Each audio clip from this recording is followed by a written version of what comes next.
Planning Commission Recording meeting for in March progress. 3rd, 2022. Roll call, Commissioner Jacobs here, Commissioner Brummond. Here. Commissioner Lanterman. Here. Commissioner Scholak. Here. Commissioner Vanden Einde. Here. Everybody is in order. All right. Those that would like, please join us for the Pledge of Allegiance. I pledge allegiance to the flag of the United States of America and to the republic for which it stands, one nation, under God, indivisible, with liberty and justice for all. All right, great. Thank you, everybody. All right, item 3, approval of tonight's agenda. Is there any changes or updates? None from staff. Everybody good? I have a motion to approve the agenda. I'll make that motion. I'll second. All right, all those in favor of approving tonight's agenda, say aye. Aye. Opposed? It is approved.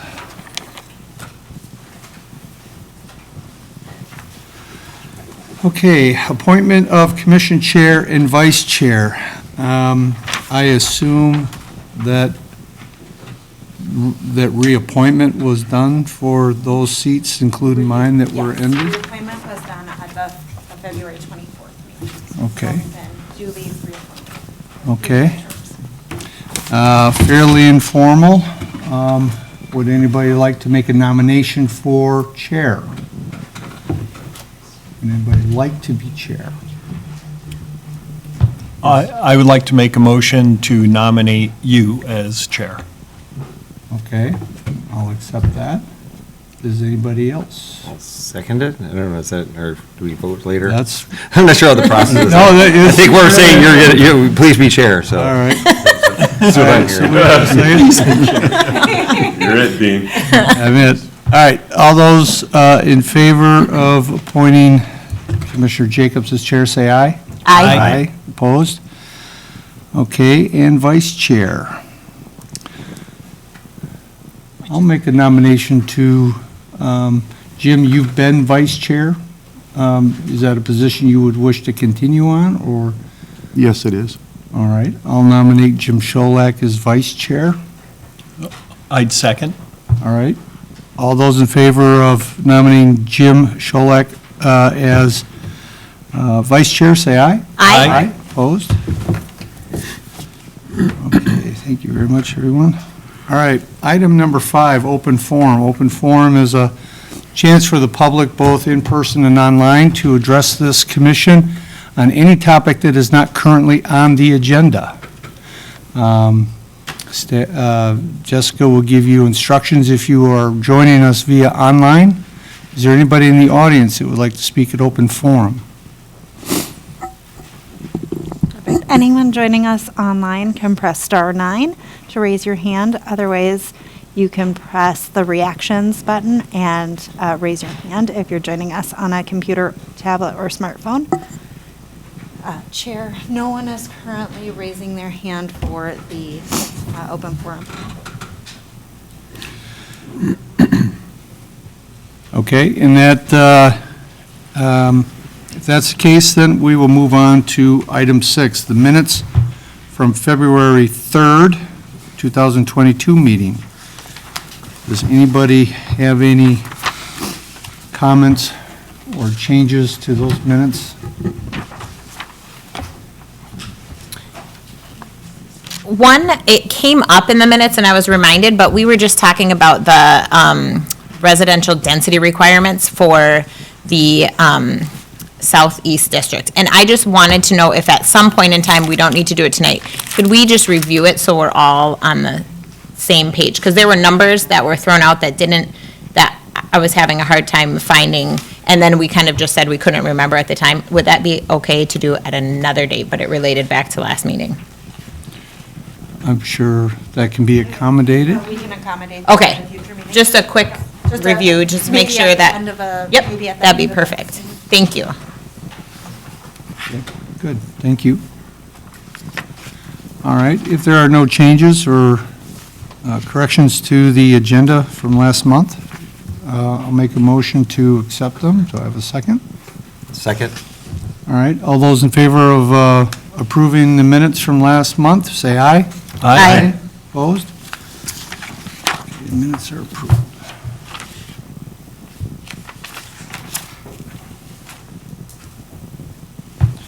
Okay, we'll move on to item 7. 7A, new business, final planned unit development plan for Cook Lake Highlands. And at this point, we'll entertain staff report. Mr. Chair, Yep. I'm sorry, if I could, just housekeeping. The staff report states that the 60-day review deadline is April 11th, 2021. I'm assuming that should read 2022. That is correct. Thank you. Do you want to open for Do public we want to comment? do a public comment Sure. period for this as well? This would be the only item that we'd have for public comment. So anyone wishing to speak on the final planned unit development plan for Cook Lake Highlands, if you're in the audience, you can come up to the podium. Otherwise, if you're joining us online, we do have one person who is raising their hand. For others wanting to raise their hand, you can press star 9 if you're on a phone. Otherwise, reactions and raise your hand. Lynn Alberts, I'm going to go ahead and ask you to unmute if you want to talk about the Cook Lake Highlands project. Make sure they state their name and address. Lynn, could you state your name and address for the record? Okay. My name is Lynn Alberts, and I live at 7490 Fur Lane. And I want to thank you for allowing me to speak tonight. I have two questions concerning the documentation that is being presented for Cook Lake. The first one is, I'm excuse me? I'm sorry, we were having some technical difficulties. Could you start over, Lynn? I apologize. With your name and address? My name is Lynn Alberts, and I live at 7490 Fur Lane. Can you hear it now? Yes, thank you. Okay. So I have two questions concerning the documentation that is being presented for Cook Lake Development final plat approval. The first one is the maps for Cook Lake Development don't show a trail from the north end of Bass Lake Crossing's off-road trail to the fire road on the north side of Applewood Point. This trail was to help compensate for the loss of trees along Bass Lake Crossing off-road trail. This trail was promised to the Bass Lake Crossing homeowners at multiple meetings with Beth. This trail is not meant to be maintained by the city of Corcoran. It could have a Class 5 base and be classified as an interpretive trail that would view Cook Lake, wildlife, and various plants and trees. The Wetland Overland District Code Section 1050.010, Subdivision 5C, states that the trails that serve as an interpretive function may be exempted from buffer and setback requirements. The second issue I have is resolution number 2021-85. It's on page 6 of the resolution. States that the applicant shall provide detailed specifications that demonstrate compliance with the code section 1060.400, the lighting of the zoning ordinance for the project. The landform report dated February 23rd, 2022 stated that the applicant provided photometric lighting plan for street light locations and illumination levels for the site. The report does not state if the project is in compliance with the code. Can someone confirm that the lighting plan complies with the lighting code for Applewood Point? We would hope that the Applewood Point would not have the similar obtrusive light pollution in their parking lot and on the building similar to Hazelwood. Thank you.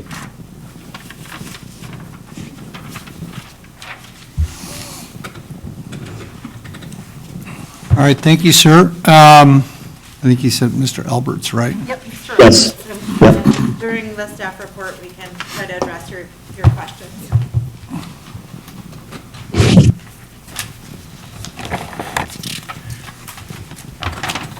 With that, Sarah does not look like anyone else is raising their hand for the public comment portion.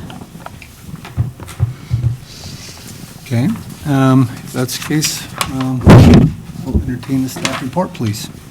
Mr. Chair, Commissioners, I have with me tonight Kevin Shea, a planner from my office, and Kevin is going to present this report. I will not be at the March 24th council meeting, and Kevin will present in my absence, so I felt it was important that he be here tonight to hear your comments, to be able to share those. So I will pass it off to Kevin. Is this on? Yep. Start? Okay. Chair, Commissioners, tonight we have Cook Lake Highlands final plat and final PUD. The final plat is reviewed only at City Council, so tonight it's just the final PUD. This is the final step in the approval for the project for entitlements. So as you can see, it comes into the city of Corcoran on the shown map there. It is adjacent to Bass Lake Crossings, and it does come in on County Road 10. So just a little background on the previous approvals for the project. The rezoning to the PUD, the preliminary PUD plan, and the preliminary plat were all approved by the City Council on May 27th of 2021. So it has come back around since about end of May last year. So this final PUD plan is consistent with the preliminary plan that was submitted, with a few minor changes to units. So one of them was that the single-family homes, which originally had 20 in the preliminary PUD, are down to 19, and that's due to a staff condition that incurred in the loss of one unit for that. The next is that the senior co-op units for the Applewood building was reduced from 102 to 100. This was just done by the applicant. The daycare stayed the same, and then the assisted living and memory care facility went from 32 in the preliminary approvals to 27 units. Again, this is just changes with the applicant's materials upon final. The overall post-development density, and this is estimated because there are still changes due to staff conditions, so it's estimated to be about 9.0, and that could fluctuate within a couple decimals there, but that is within the range of 8 to 10 units per acre required within this land use. The building architecture for each of the buildings in this site does comply with ordinance requirements for the Applewood, the New Horizon Daycare, the memory care, and the single-family villas. The single-family villas must provide some final details prior to permits to ensure they're complying with requirements such as garage frontage percentage, and some final details on that based on what models they're going to offer on each specific lots as they come in with building permits. If they didn't meet any requirements with the villas, they'd have to request a PUD amendment at that time, but they haven't identified any needs for the PUD amendment at this time. So we'll start off with the architecture for the Applewood building. This is the building in the northeast corner of the site. It's 100 units. It's proposed with a variety of materials that kind of break up the facade. So you can see there's, I can't remember exactly how many, all of the materials on there are, but they provide the materials in compliance with the ordinance requirements. They do try to provide a variety of, as you can see, it breaks it up on horizontal and vertical levels. So there's multiple variations as it moves across the building and up the building, with also overhangs for trellises, things like that. And this does incorporate the flat roof for the view shed from the Bass Lake Crossing. The architecture for the memory care facility and assisted living does incorporate some architecture that is in consistency with the city code, as well as the Southeast District guidelines overlay this whole project for design and architecture. So this tries to incorporate that with the prairie style design. So it does have a shallower roof pitch, larger eave overhangs, and tends to use some of the other smaller architectural elements that are found in prairie style, along with using materials that are in compliance with the ordinance. And then lastly, the New Horizons building for the daycare. Again, they're complying with the ordinance requirements for building materials on all the facades.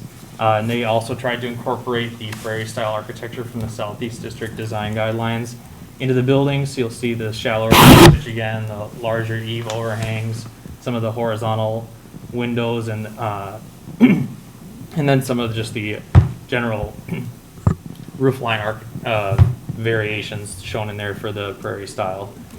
along with, you'll see, and I'm just noting this because of the next slide, they do propose 3 signs on the New Horizon building currently. There's 2 with lettering that are shown with kind of the half-sun logo with lettering that says New Horizons, and then 1 wall that has just the half-sun logo on it.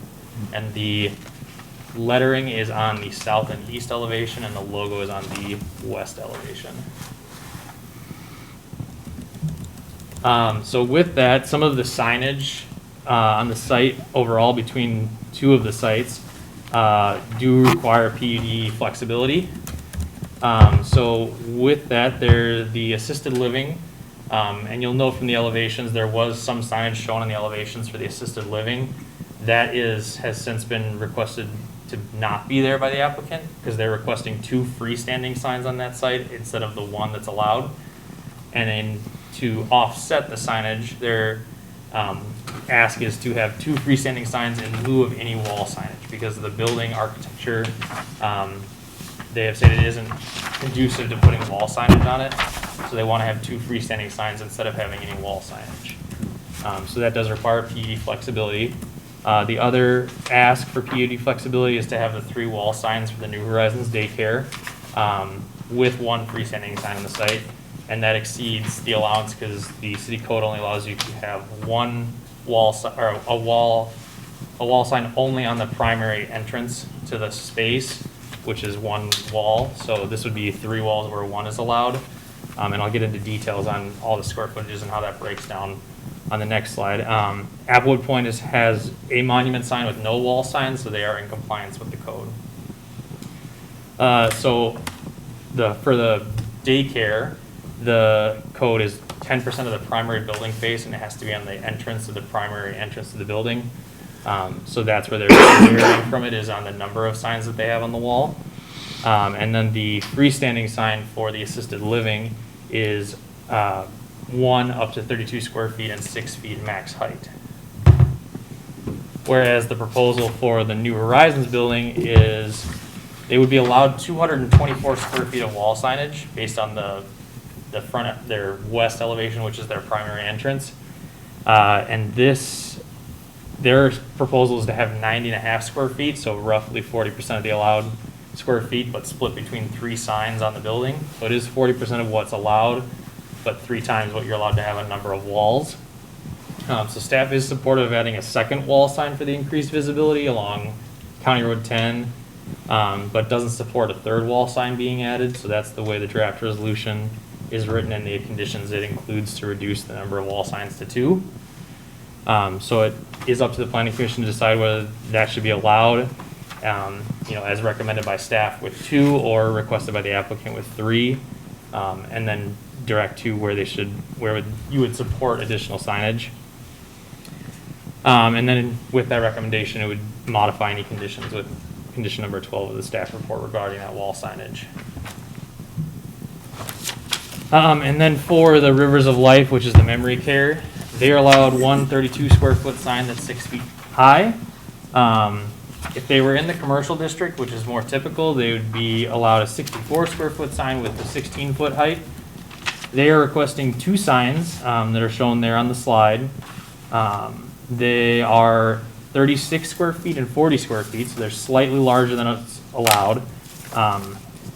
And they're 9 feet 8 inches or 9 3/4 and 13 feet 8 inches or 13 3/4 high. So they are larger and taller than what's allowed for a non-residential use in a residential district. However, if they were, typical use within the commercial district, they would be allowed signage that's 64 square feet and 16 feet high. Because they are reducing the wall signage and not having any, staff is supportive of the request for the second monument sign with the absence of the wall sign. And they'll need to provide details about how they're landscaping around the base of these signs to ensure they're complying with the ordinance for that. These 2 signs are also located on opposite sides of the property. So one is located on the north side, advertising out towards 74th Avenue, which is the street that connects into Bass Lake Crossing and runs east-west north of the building. And then the other sign is on the south side of the building, advertising towards County Road 10. So they are in 2 very different locations. And then just a note on the final plat, so this final plat is for 24 lots and 5 outlots, and that's the same number that was with the preliminary plat. So with that, coming to final plat stage, we'll take park dedication. So outlot C, which is the outlot that's north of the single-family villas, will be deeded to the city. And this was in lieu of any park dedication fees for the single-family villas, and this was approved as a condition with the preliminary approvals. Then the rest of the park dedication is made up of the 100 senior family or senior living units and the 27 memory care units and the daycare. And those numbers are indicated there based on the 2022 fee schedule. So that comes to a grand total of $336,407 of park dedication fees that would be owed with the final plat when it's recorded.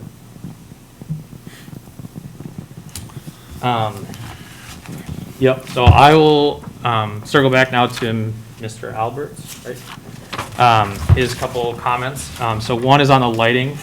The lighting, the photometric plan and the lighting details for the cut sheets of what the lighting fixtures are detailed to be, both comply with the city code and the city ordinance for having shielded fixtures and having reduced light levels adjacent on the property lines surrounding the property for all of the sites, not just one, but all of the sites are in compliance with that lighting ordinance in the city code.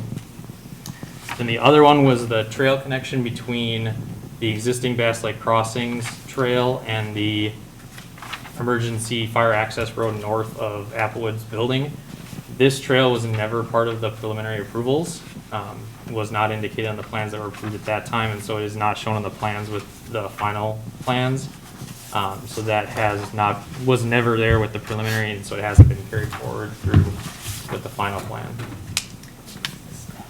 Yeah, and we can discuss if that's something, listening to the residents' comments, if that's something the planning commission wishes to talk about. It was discussed with the preliminary, but it did not make it as a condition. Okay. So it was discussed with the preliminary, but didn't make it as a condition of approval with those approvals. And so didn't get carried forward with this final plan. So I believe that addresses both the resident comments.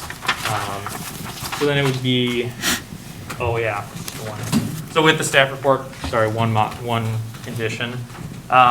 With the request for signage on the memory care facility, if the planning commission wishes to go with staff recommendation, I would just recommend one slight change to the resolution, or the draft resolution in the packet. It would be under 14C, and that's just to clarify that the 36-foot and the 40-foot monument sign on the north and south sides of the lot would be in lieu of any building signage, would just be the add, just to clarify that that's, in effect, that's what the difference is there's no wall signage, so then there's 2 monument signs allowed. So that'd be the one revision. But with that, staff is recommending approval of the final PUD development plan and the PUD amendments or PUD flexibilities incorporated within it as recommended by staff. If there's any questions for me, you can go ahead and ask whenever you're ready. Okay. Thank you, Mr. Shea. Well done. Does anybody like to start off? Mr. Lanterman. Out of curiosity, was the preliminary application ever heard by the planning commission? Was it before my time? Do you know when that was? Yeah, I'd have to look at each, because it came back multiple times. There was 2 rounds of preliminary where it came through, and it ended up getting denied the first time through, and then it came through a second time and ended up getting approved. I don't know those dates. April for planning. I believe it was at the planning commission in April of last year. Okay. Well, I don't believe the planning commission ever recommended approval. No. And I think it came to the planning commission 3 times. Sounds about right. Yeah, but it never got recommended by the planning commission, but did end up getting approval from city council at the last meeting that was in May. Yes, it did. Okay, so if I heard you correctly, you said that you were recommending that this commission approve the application? Correct. But as a final PUD, isn't it true that this commission has no discretion and must approve it even if we don't want to? Is that true? Correct. Okay, so why are we here? The preliminary. Mr. Chair, Yes. Commissioner, you actually do have a lot of discretion on the signage portion. So there is a PUD Oh. component. Okay. There's a PUD amendment for that signage. So I can say I want bigger letters. You can say you have to comply with the sign ordinance. Okay, all right. And you can't have 3 wall signs and 2 freestanding signs. Okay, so, I read recently a story in the Star Tribune about a final PUD in another Minnesota city. Now, in that case, the city had pushed back on a final PUD after it had already been granted and received preliminary approval. Now, that case got sued out. It's in court right now. And the judge in that case commented that, quote, "If the city has rights, it should have asserted them at the preliminary plat stage or lose them," end quote. So I agree with the judge, and I think that that position is supported by our code. I just don't like feeling forced to vote for things whether I like them or not. So I don't think we have a choice but to approve it. I don't buy the whole, well, you have discretion on the sign, so what? So that's all I have to say. Okay, thank you. Mr. Schulak? Commissioner Schulak? Commissioner Brumman? I just had I know, I can wait, you go first. Seriously, take it. That could be a big mistake.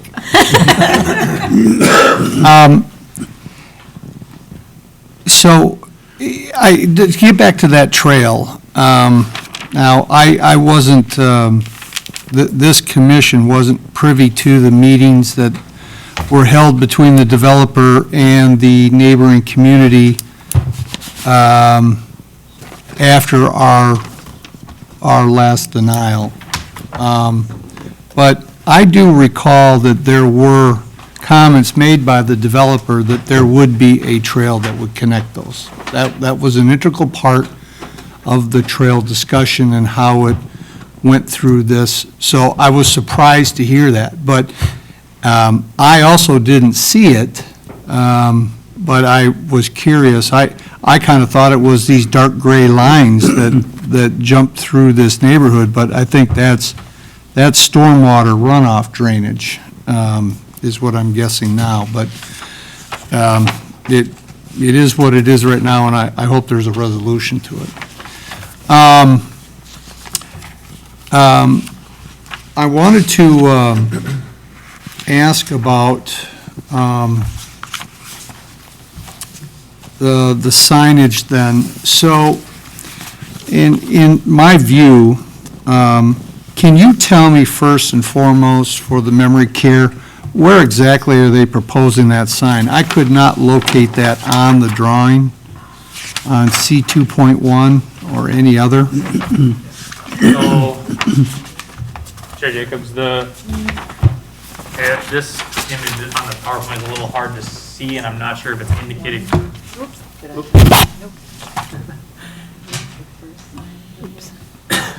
I'll let them figure out what. I just gotta get me. Right there? Nope. Oh, So- rip, there? There's the first sign for the assisted living. Okay.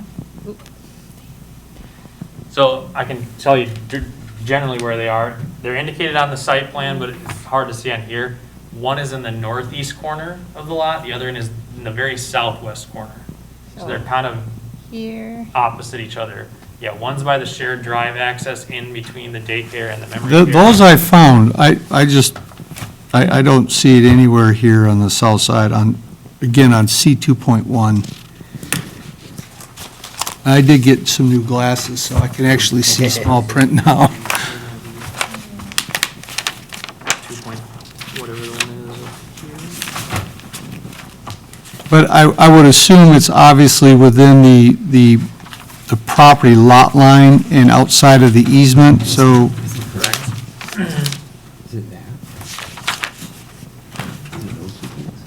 See it on the, Mr. Chair, you can see it on the landscape plan.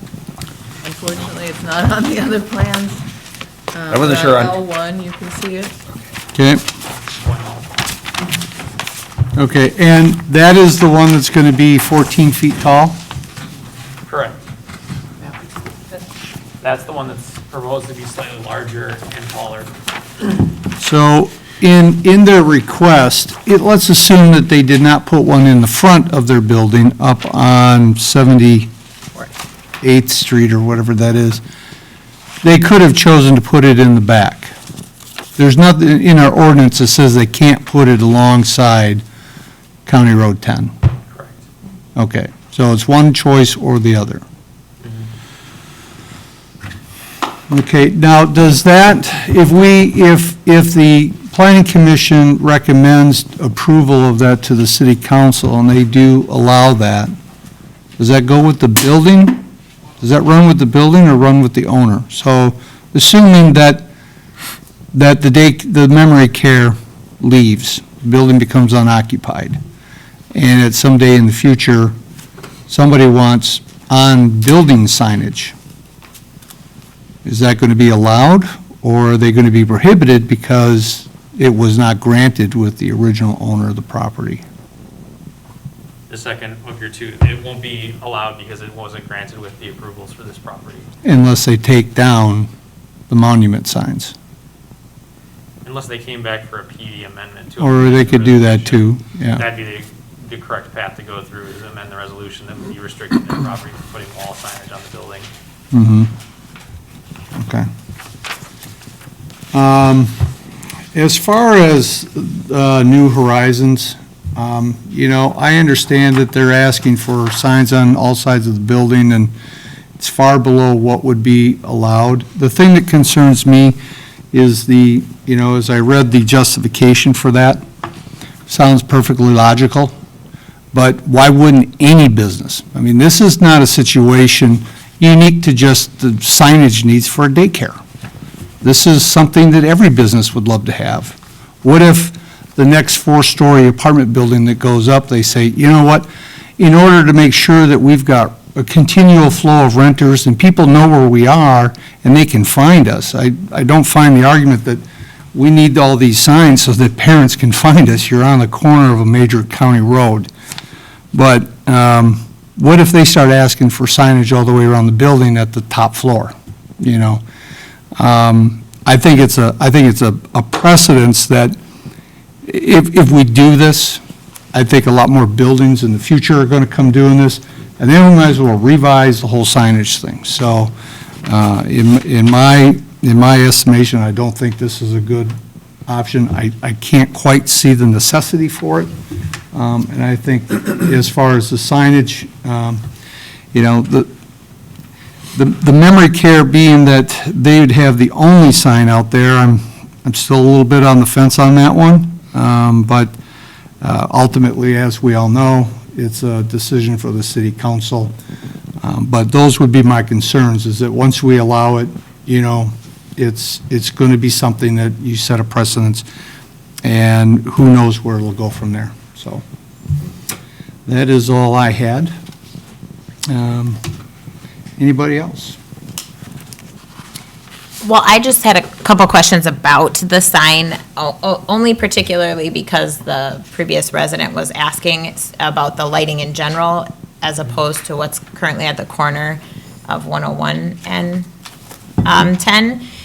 Will the signs be lit up? Like, I know we have an ordinance, and so I apologize, it's probably stated in there, but if someone is aware of it, will they be lit, you know what I mean, like top down, or does it, those big, bright spotlights that shine it up to fully light, do we? Yeah, so there will be a review with the sign permit on what lighting is allowed for it, but it will have to comply with that lighting. With our, okay. It will limit it by making sure that it's used to illuminate the sign itself and not the surrounding area. And it would limit it based on the number of lumens. So it's hard to describe exactly how bright that is based on what you were describing for backlit versus, Yep. spotlight lighting or top-down lighting. I believe these signs all are backlit lighting, so it's going to be smaller lights behind the individual channel letters, on the Rivers of Life Yep. sign and on the Applewood sign. And they'll be lit up mainly during the nighttime, so it won't need to be as bright to contrast with the daytime lighting, things like that. Okay. And then if I just wanted to review the sign that's going to be, or that's being asked to be on that southwest corner for the Memory Care Center, that is larger, right? So it wasn't just the 2 signs, but it was a request for it to be larger as well? Correct. Okay.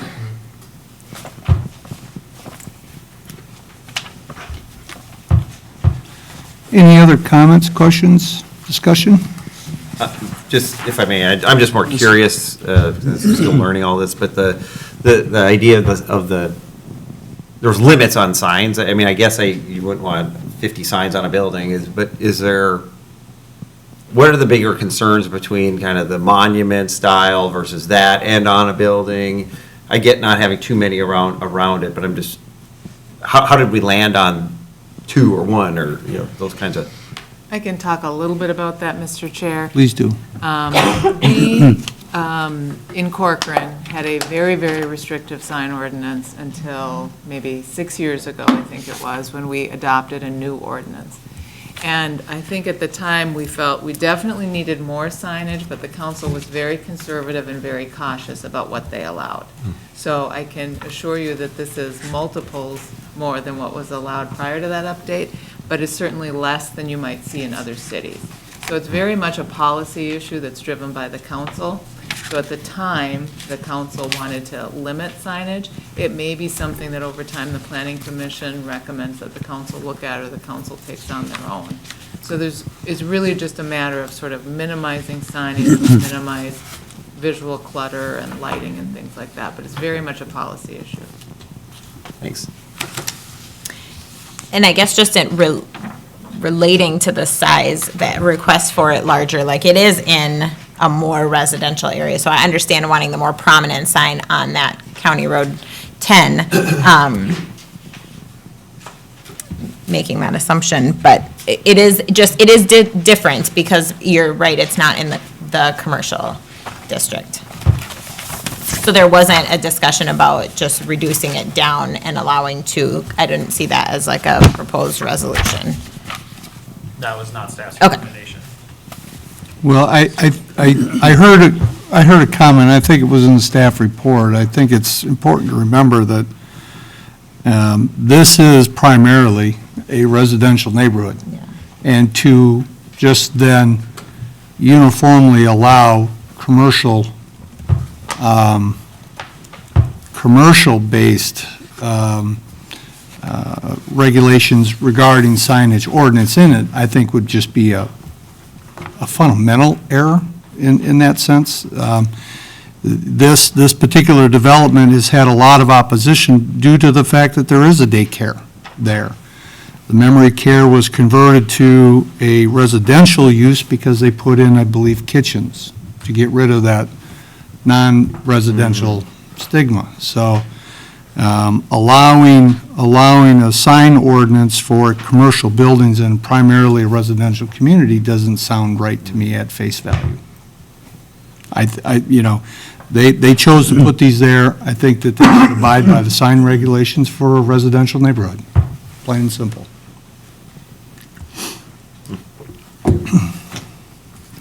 Any other discussion, comments? Mr. Chair, Yes, sir. the only thing I have to say about signs is that I underlined the signage requested would not only enhance the school's professional appearance in the community, but also build confidence for potential families. You either have a sign or you don't. If you don't have a sign, it doesn't look professional. I guess that's the point they're trying to make. Enhance the school's professional appearance in our community. Well, it depends on what the sign is and what it says, I guess. Again, I'm echoing Commissioner Lanterman in saying that I'm discouraged that the only aspect that we can talk about right now is signage. I'm still opposed to this. I believe it's a safety issue. I think it's too too much, too dense of a population to be located too close to the intersection of County Road 10 and Larkin Road, which is already a dangerous intersection, and the curve on County Road 10. I think of traffic going eastbound, turning left into the facility, and exiting the facility, turning left and going east. It's going to be a lot of congestion. And so I guess, doesn't bother me as much what they do with signage as the fact that it's even going in there.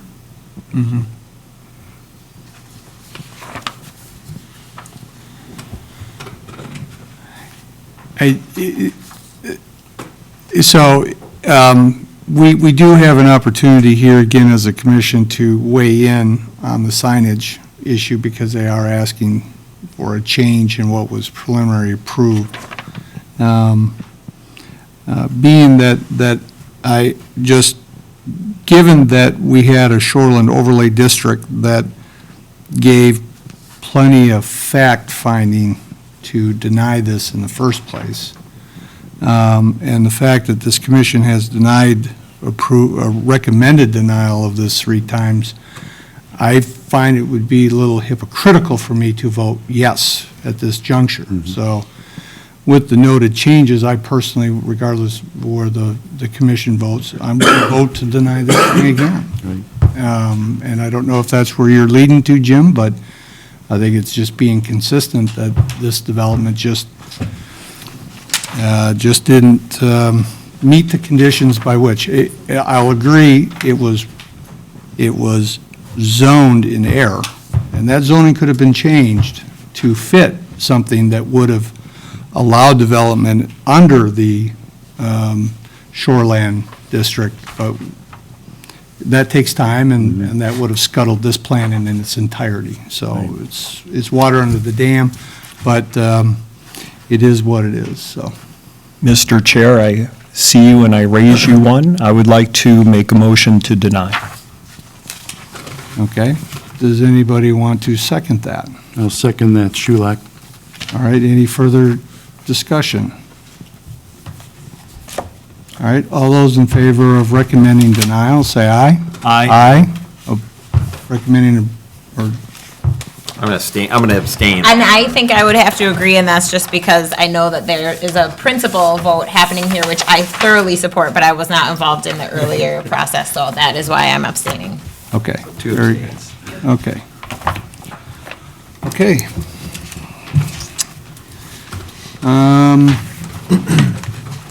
We'll move on to item 3, or I'm sorry, 7B.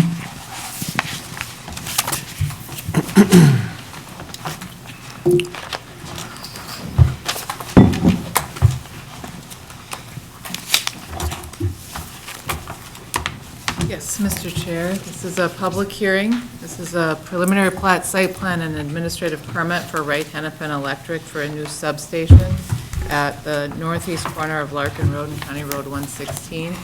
It's a vacant, roughly 40-acre site. It is kitty corner from their existing substation, which is outdated and needs to be replaced. Next slide. The property is guided mixed residential and zoned mixed residential. RMF2 is the zoning district. And I would note that essential services, which is what this is defined as, is permitted in all zoning districts.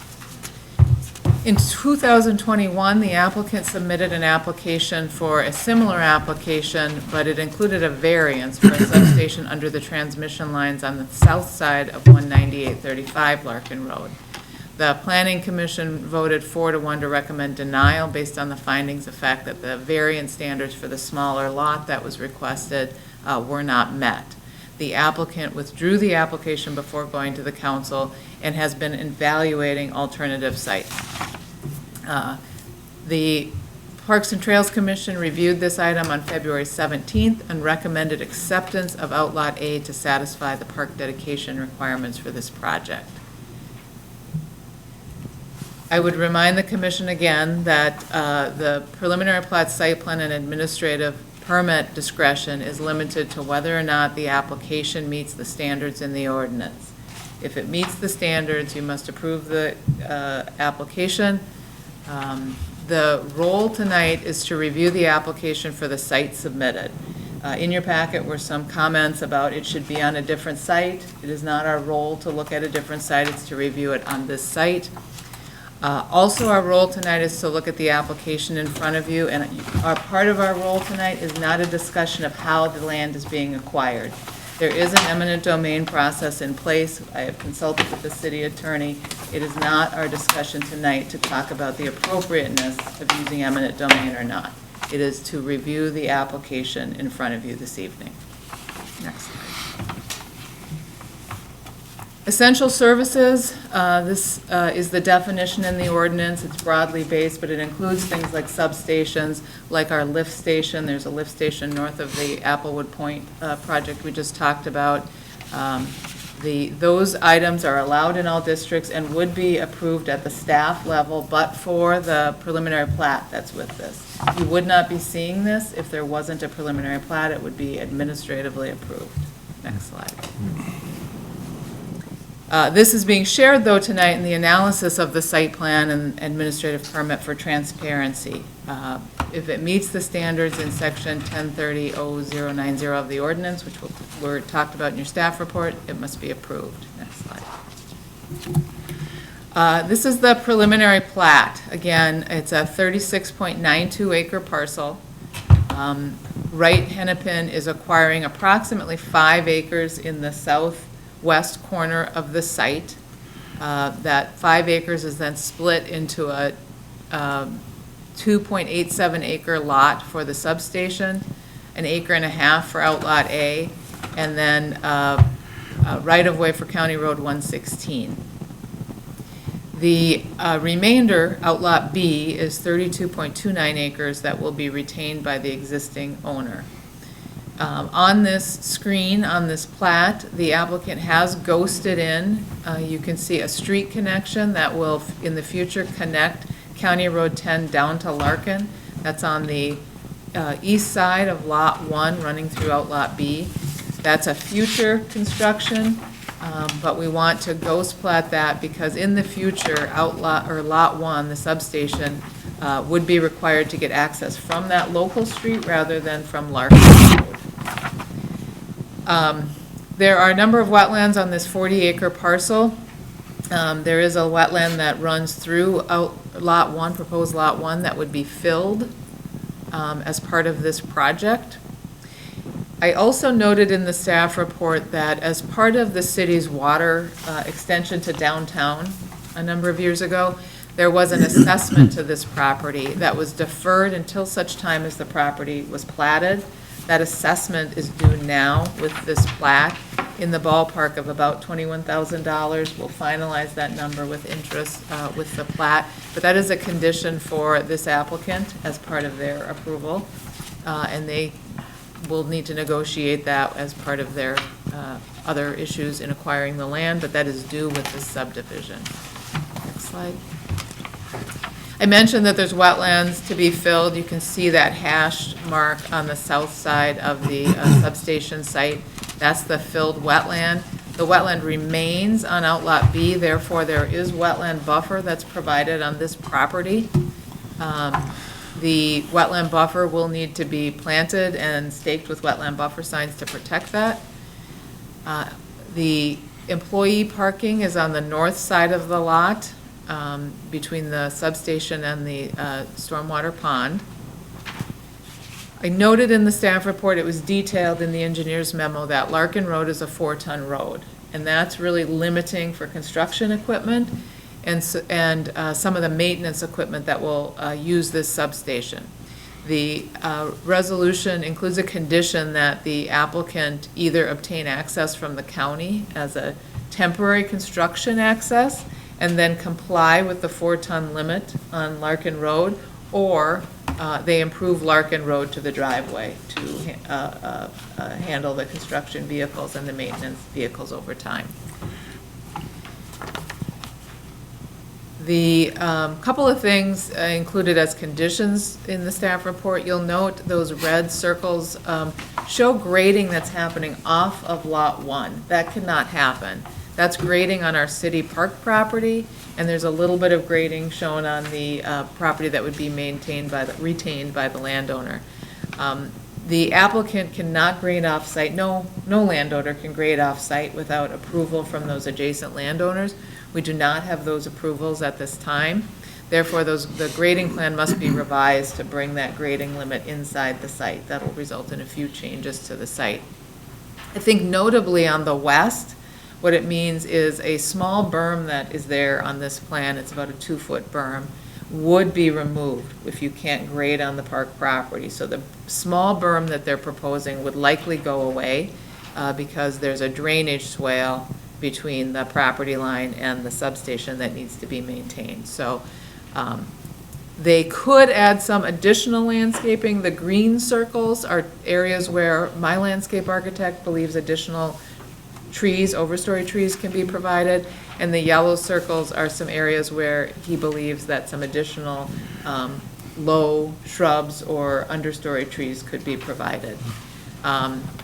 The Planning Commission could comment on that. There is a requirement that the substation be screened, and so that is something where you do have some discretion in ensuring is that meeting the code requirement under the current plan, or should additional landscaping be provided.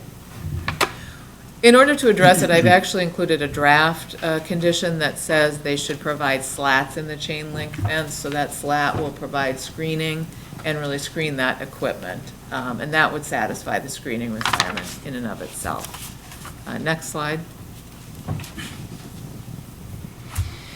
The building is rock face concrete block with a metal roof. That is acceptable materials in general. We have those types of buildings for our lift stations in Corcoran. That is typical for a city utility building. But I would note that the code does say these types of buildings should be compatible with the character of other structures in the district. I don't think rock face block is inconsistent, but the Planning Commission could recommend a more traditional residential style, like a lap siding or something like that, or a brick finish, as an example. That's something you could discuss this evening. Next slide. This is just an image provided by the applicant with the proposal, different views, different bird's eye views. The next slide are some cross sections or view sheds that they've provided. These were in your packet. Next slide. This is a public hearing. You should take testimony. Staff does recommend approval. However, I've noted a couple of areas where I've added some conditions that you may wish to discuss. And I do know that the applicant did provide a PowerPoint presentation in your packet that they would like to go through this evening, Mr. Chair. Very good, thank you. All right, at this point, we will open this up to the public hearing. For those in our audience that would like to address the commission on this topic, please work your way to the microphone, state your name and address for the record. And then for those that are online, if you could, Jessica will give you instructions again, raise your hand, and we'll note you after we go through the people here in the audience.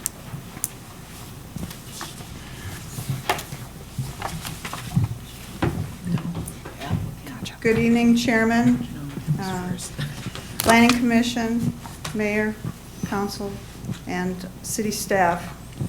My name is Susie Sween, and I'm the trustee of the George Daisiel property located at 7400 County Road 116, the land that Wright Hennepin is currently targeting for their substation. My address is 2112 Holy Name Drive, Medina, Minnesota. I know you've received letters from me and others that are part of the trust, but I would like to verbalize my opposition to Wright Hennepin's choice of property.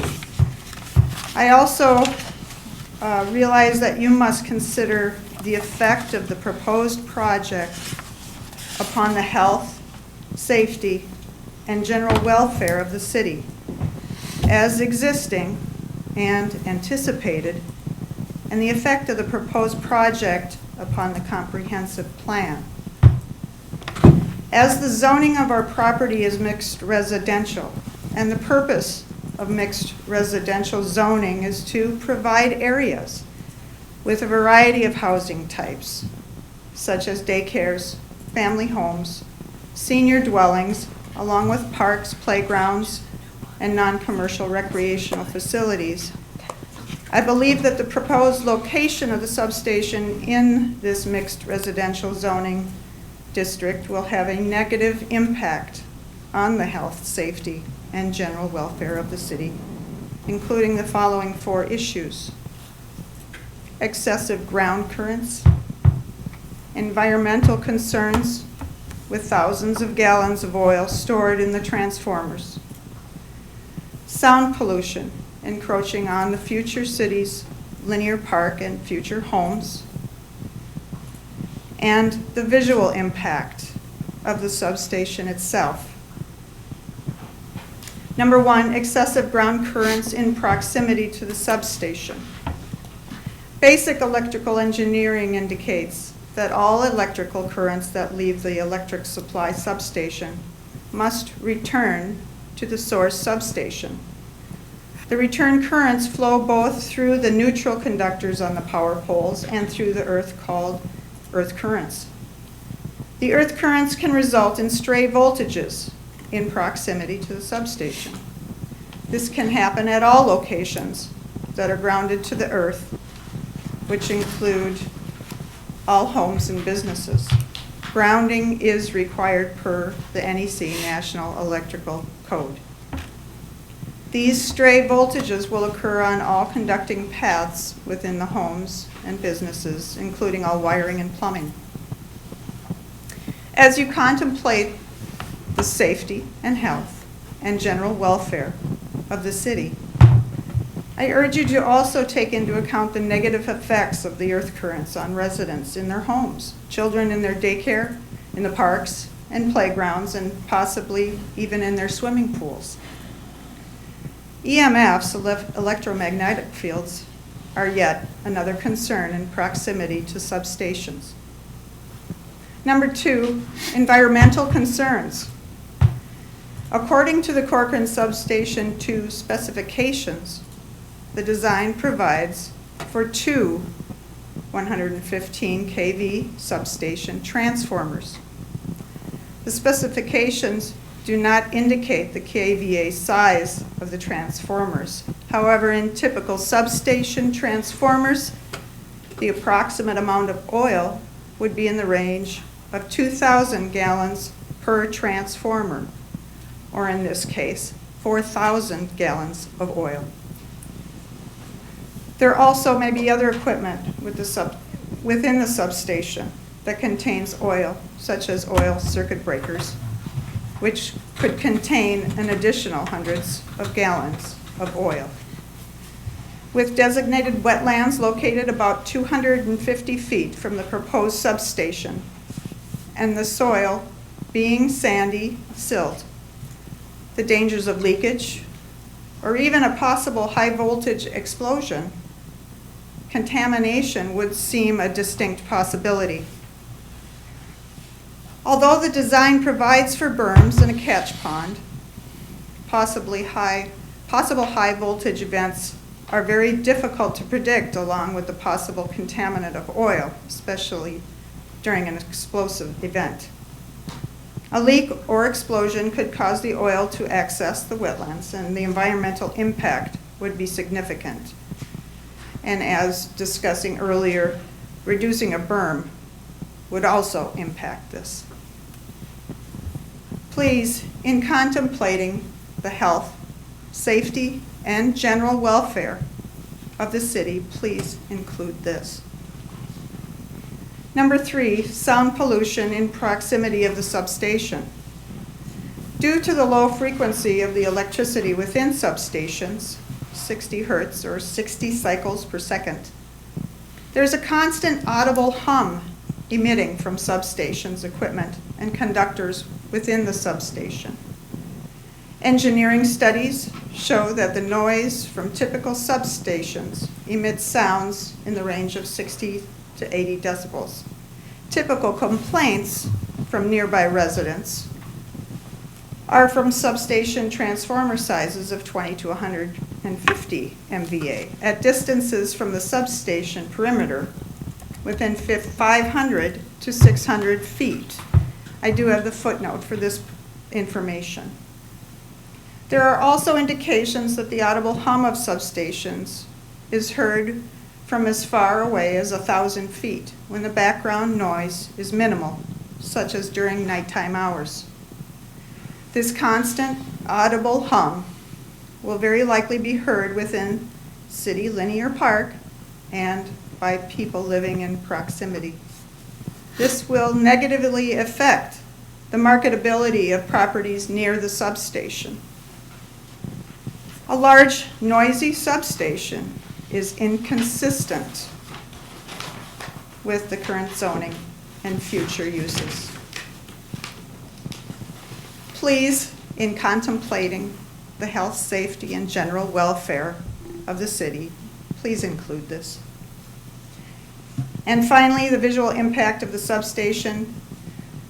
Based on the Corcoran 2 substation specifications, there will be multiple high-voltage transmission towers within the substation that will be nearly 60 feet tall. Even though the substation specification proposed trees and other landscaping around the perimeter in an attempt to hide the substation, it will still be clearly visible from many miles away, including being easily visible from within the city of Corcoran and neighboring properties. This is clearly a negative impact. Please, in contemplating the health, safety, and general welfare of the city, please include this. And finally, I am in the belief that the city of Corcoran residents would like to know more about this project, and much information has not been forthcoming. The pressured rush of this substation seems to be an attempt by Wright Hennepin to slip it by. Nothing to see here. I implore you to please advise the Corcoran City Council to deny moving forward at this location. And I thank you very much. Thank you. All right, thank you, Ms. Sween. We can have our next speaker, but anyone wanting to speak online, if you want to press *9 to raise your hand, we'll queue those up next. Okay. Yes, Mr. Ogling. My name is Greg Hoagland. I'm at 19220 Hackamore Road. And I just happened to come up here to watch, I don't even know why I'm here, but I'm not here to speak, but it appalls me that the Dayjals, and I know the Dayjals very well, have some land, and if it's my understanding that we're using eminent domain to push forward a project like this on the Dayjals' land who have been... Ms. Hoagland?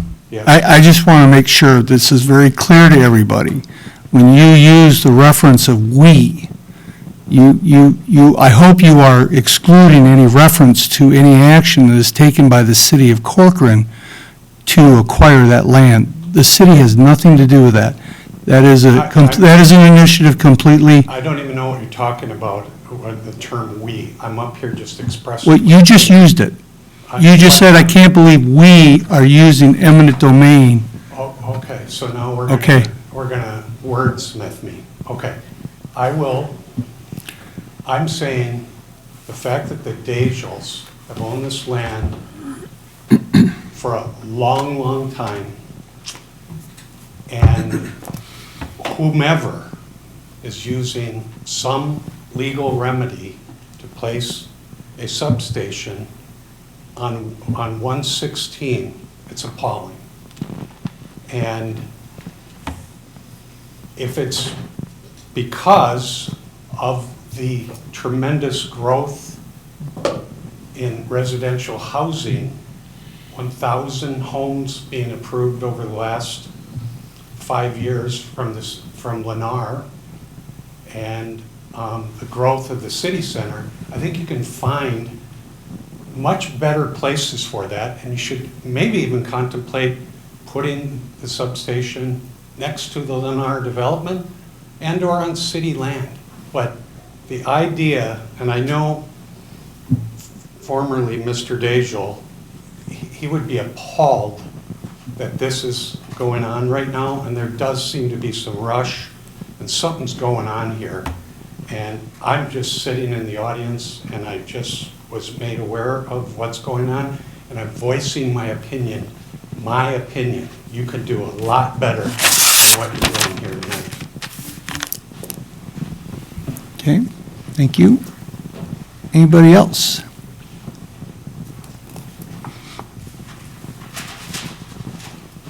My name is Greg Ebert. I reside at 20604 County Road 10. I've owned the property to the north of this for probably 24, 25 years. Dajos have been great neighbors. I thank them for what they're doing. I think we've all passed many, many opportunities for the gateway to Corcoran.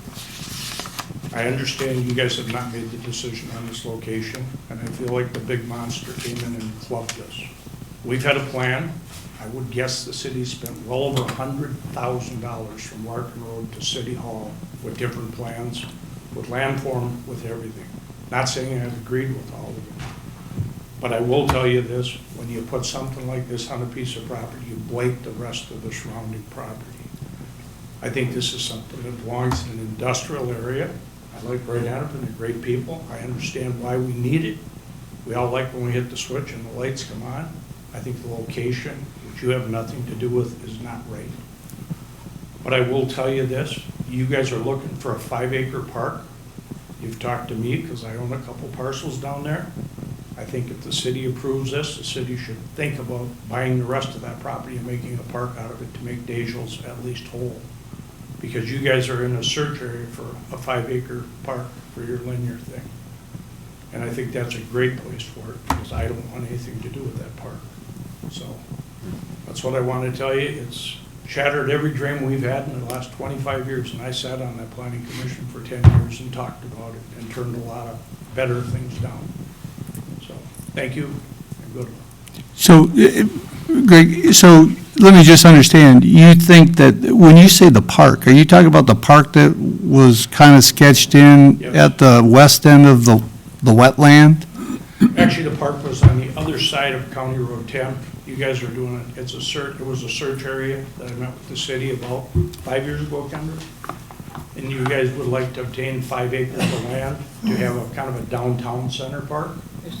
Oh, Two parks? yeah, yep, okay. But I think this is a great buffer. Put your park there.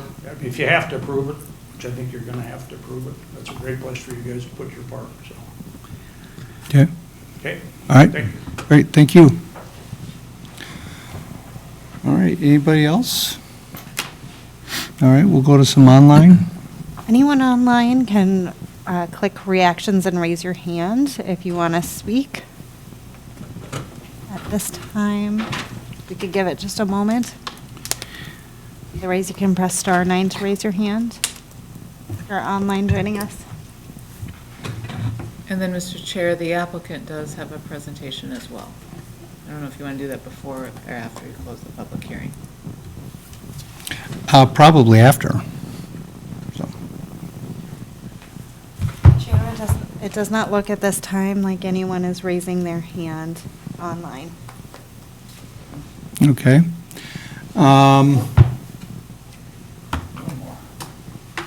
Okay, Dale Maui, 7450 Culp Road, a little ways away from where we're talking about. However, I want to just stay, no matter where you put this size of substation is still going to have the EMF, ground currents, the audible noise, everything else, it's not going to be mitigated because it's not put in this place.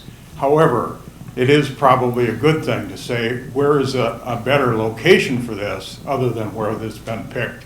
And I always, it makes me cringe when somebody says eminent domain, because it's a bad taste. Thank you. Thank you.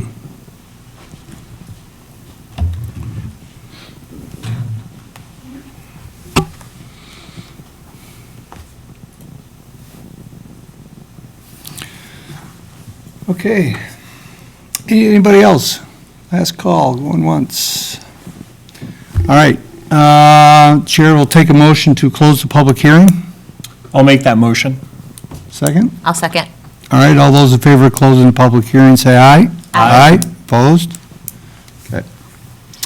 Public hearing is now closed, and we will move into commission discussion.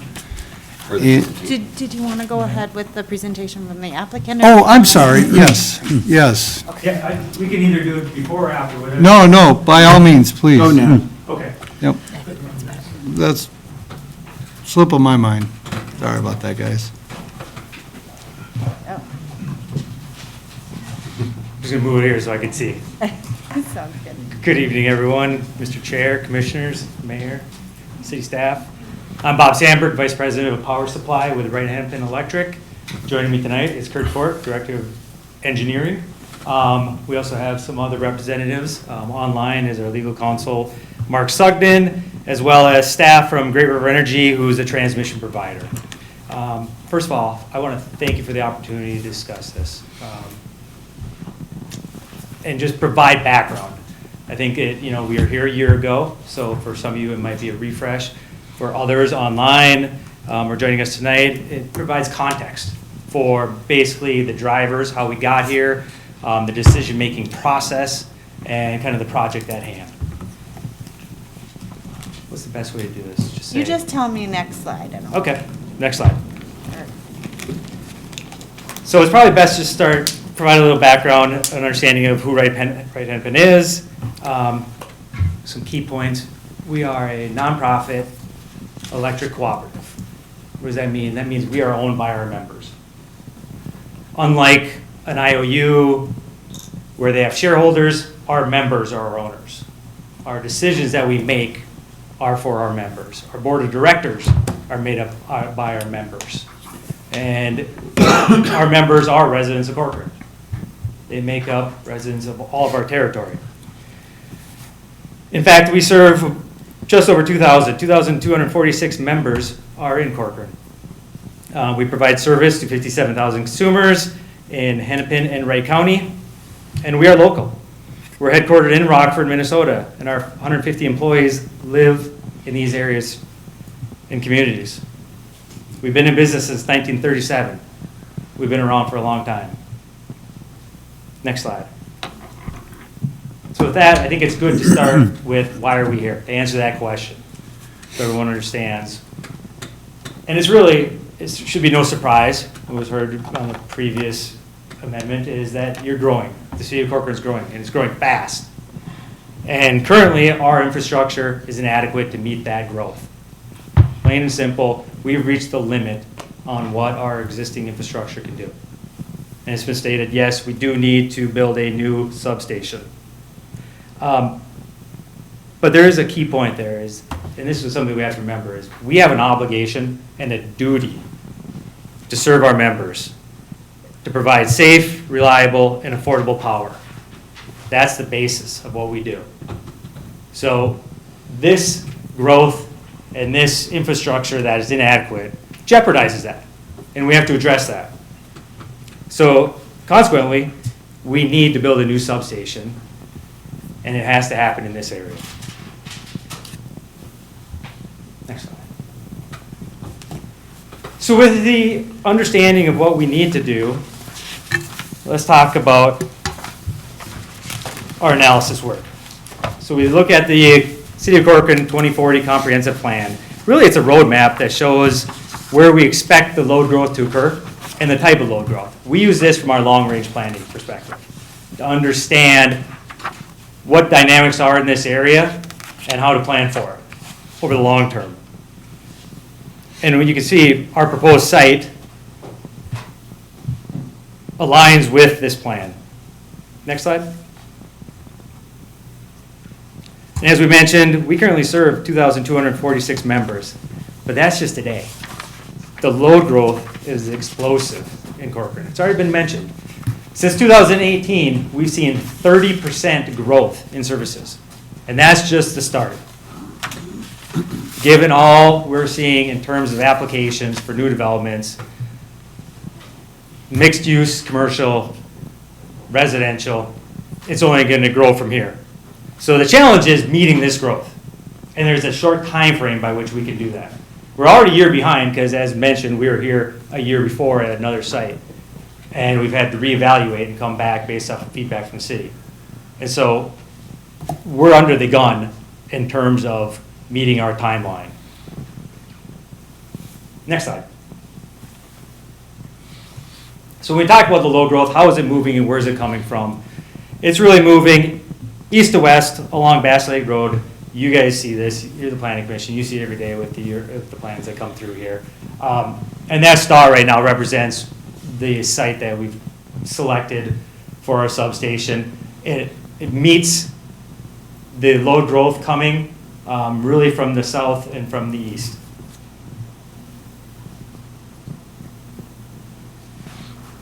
So next slide.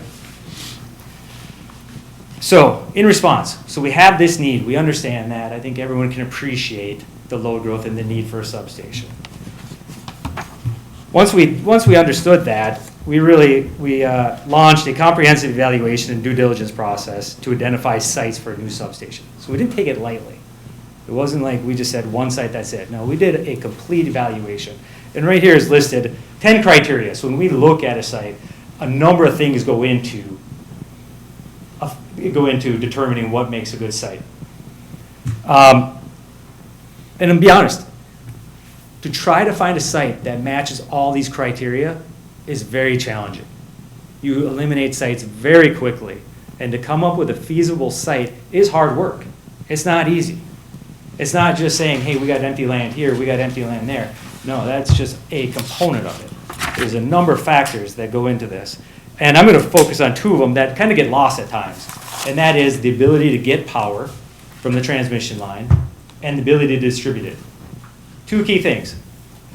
So you need to be adjacent to a power line, first and foremost, to be able to take the high power, take the voltage at a higher level, put in your substation, and lower it to a distribution level. And then you also need to be able to distribute it to where the load is going. And that becomes a challenge, and something that really limits your options once you start taking into account all this criteria. Next slide. So, first step, of course, was what's low-hanging fruit? What can we do? Let's look at our current substation and current site. Let's try to take advantage of that if we can. That site's been around since 1952. It's served our membership in the city well for that period of time. But as we mentioned, the load growth is taxing this sub. We are at its limits right now. And right now, we are forecasting that to be breached by 2023. So that jeopardizes our ability to serve and provide reliable power. It cannot accommodate additional distribution feeders. And I'm going to mention why this site is good and why it was the initial site and why we wanted it to work. Is because it's at the intersection. And why that's important is our lines to distribute power go north, east, south, and west, right? That's the beauty of that intersection. You can go all directions to meet your load. And right now we are seeing a lot of the load on the south end. So right now we have a distribution feeder going in each direction. We're going to have to send a couple more going south to meet that load.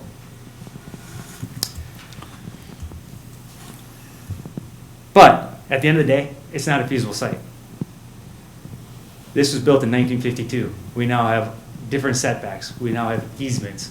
The land restrictions that we have in here, just the site in general, cannot house the substation that we would need to build and be able to meet the requirements of the city and the county. So it is not a choice and not an option for us. Next slide. So I'll just touch on the site that we had brought forth last year. Because initially we had worked with the city, shared that we needed to build, and we looked for alternative sites with the understanding of where the load is, our ability to distribute power, being able to move it down the different intersections. So we brought forth a site at the south side of Shamrock property. Think back to those criterias and checking the boxes. It was located adjacent to an existing transmission line. No new transmission lines need to be built. It was right next door to load. Easy for us to get our distribution lines out to meet that load growth, both north and south. It was undeveloped land. We did have a purchase agreement with the landowner, and it was consistent with the City of Corcoran's 2040 comprehensive plan in terms of meeting that load growth. City feedback. The location was near existing neighborhoods. And I do have to note that we did require a variant for this site. I think Kendra mentioned that earlier, right? So that was a condition, that it was zoned and the size of the lot that we were seeking was under the minimum requirements, which require us to seek a variance from the city.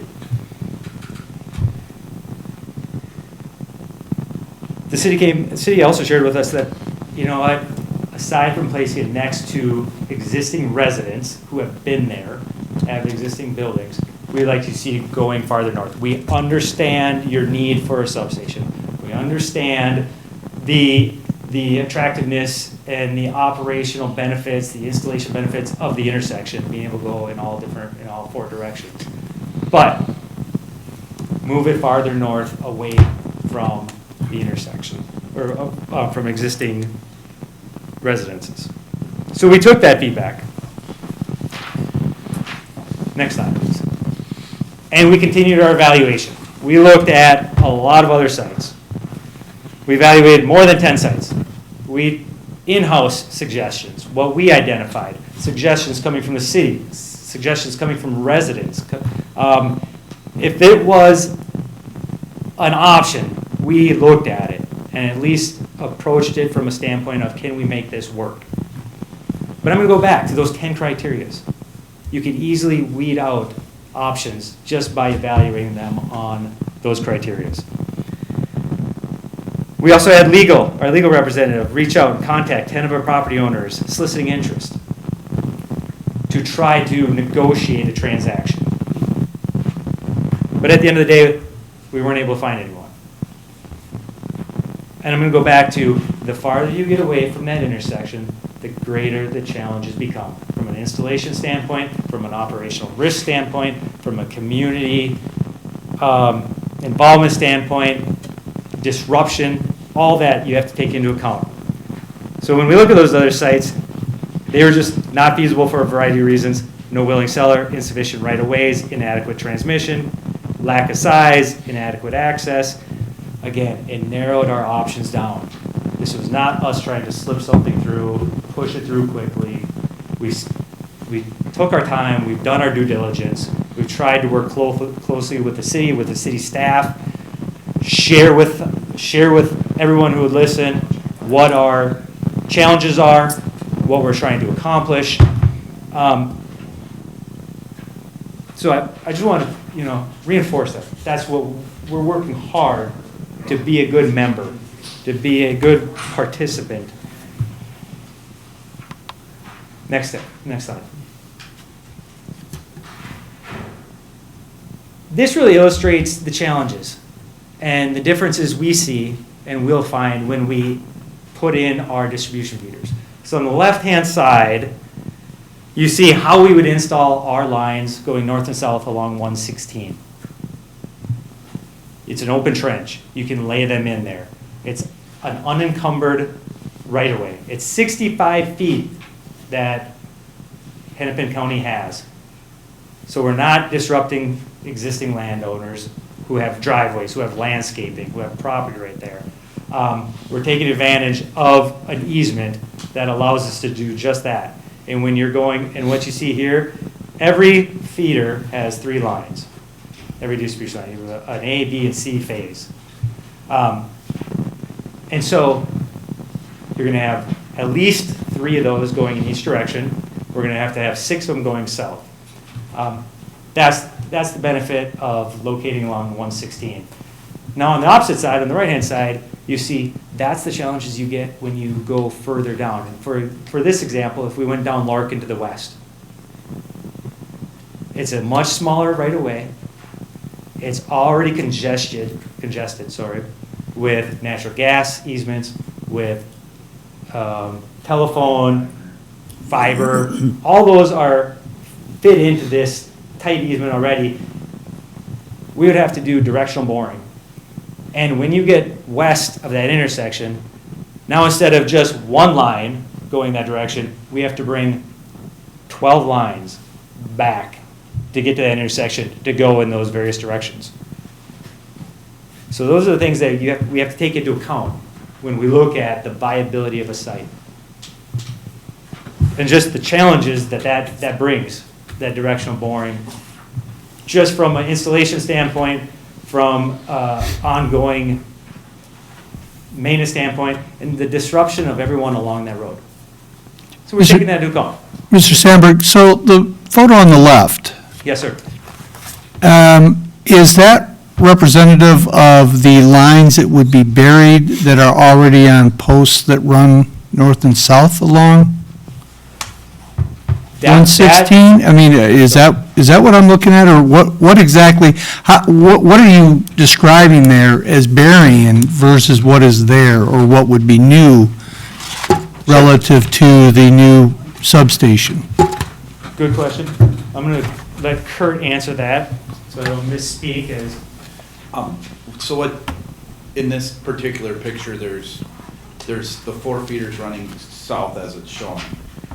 Of this, there's 2 brand new ones that are headed south for down to Hackmore. The goal would be Ravinia. We have switches that are already set up down in that area. We would tie at least 2 down there. We would bring a 3rd one we would look at the overhead above to replace that and bury it, because I think that's the future of what we're going to see. But right now, I think there's maybe 1 extra wire shown in this picture, because this picture is from a different location. Yeah.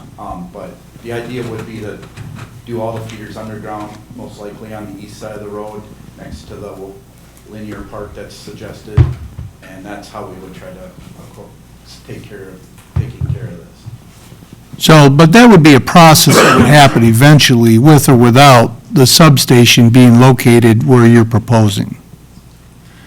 Would that be fair? I mean, it's funny, because I was just, I happened to be driving by there this morning. I stopped and looked at the site, got out, walked around, and, I thought, God, wouldn't it be great if we could get rid of all these power poles that are running north and south? So that's what I saw, when I'm looking at this picture. Is that what we're talking about, is the ultimate elimination of those power poles in a form that would be? I guess I would stress that it's going to take a period of time to make that Sure. happen. I mean, we're out here, our goal is to take the old substation out, it could be 4 or 5 years on that. We just need to kind of see how the development plays out. If it continues as it is, we're going to take this, and then we can put a few switches on that corner, maybe on the south side, and we can pull our wires out of there, feed to the west, to the south, as Bob mentioned, in all of our directions. We're going to turn and come north with an additional feeder. I mean, there's to try to get to 10 and do some spreading out there. We're also going to probably go down Larkin. I mean, right now we have a plan, but we don't have a set plan. It's kind of, Sure. the development's coming really quick, but right now the immediate need is Hackamore, Ravinia, and I mean, you got the development of Tavera down there. That's a lot of houses. We're just not. And when Bob says end of 23, our backfeed capabilities on these feeders become highly questioned at that point. So we're going to run into a point where if we have an outage, we're going to have to fix it in place. We can't backfeed it, which turns a simple, what would be a couple-hour backfeed situation into a half a day to a day of digging and splicing wires. That's the kind of stuff that we're afraid of. That's what we're working for. The substation itself has capacity. It's the feeders right now that are in question. Capacity is going to be short coming up also. So, I mean, I'm probably giving you more information than your question. And that's why Bob tells me to sit down and just. Okay. Kurt does an excellent job on the Thank you. technical side, right? But Thank you. The takeaway is this is an illustration, but this is what you will see, right, on our installation underground. And the benefit that just 116 has, going up north and south. Right. Relative to other options. And to be honest, when we looked at the land west on Larkin, we were fairly certain we wouldn't be able to get the lines back down to that intersection, given the right-of-way that we were dealing with and what was in there already. All right. So, next slide. Right, any other questions? Okay. I mean, yes, but not right now. Okay, you'll save them. All right, sounds Okay, good. just wanted to make sure. So, that brings us to our current site. We've already touched on a number of things. The attractiveness of that intersection, allowing us to go east, west, north, and south. The ability for us to tie in directly to a transmission line that is right there. Doesn't require additional transmission poles to be constructed. Allows us to install our distribution feeders underground at that intersection and go south. It's currently undeveloped land.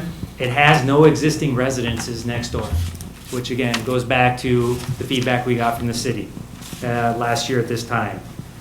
It's zoned mixed residential, but as Kendra pointed out, and I think my next slide touches on, is that still allows essential services, including substations, to be sited there. And we don't require a variance. The site being pursued is large enough to accommodate flexible landscaping options, which we'll show, in which you've already seen an illustration of, in which we're very focused on, because we know the city is very focused on that, and that's a goal of ours. It also provides sufficient access. We mentioned it numerous times, both from the road getting in there, as well as from the electrical side of the distribution. And at the end of the day, this point ensures reliable electricity to Corcoran residents for decades to come.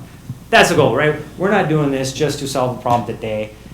Like our last substation that was built in 1952 and served its purpose up until 2022, 2023. That's the mindset, that's the vision we have when we look at this. We look at, okay, we have a need today, but how else is that growth going to be solved and served for the next 20, 30 years? And what's the best situation, best solution for that? Looking at what is the best solution for all members. That's what we're trying to solve, right? Can't always, I don't want to say appease everyone, but please everyone. We have to come up with a solution that is the benefit for all of our members, and that's at the end of the day what we try to do. Because our members are our owners. So that's the basis of all of our decisions, everything we contemplate. Next slide.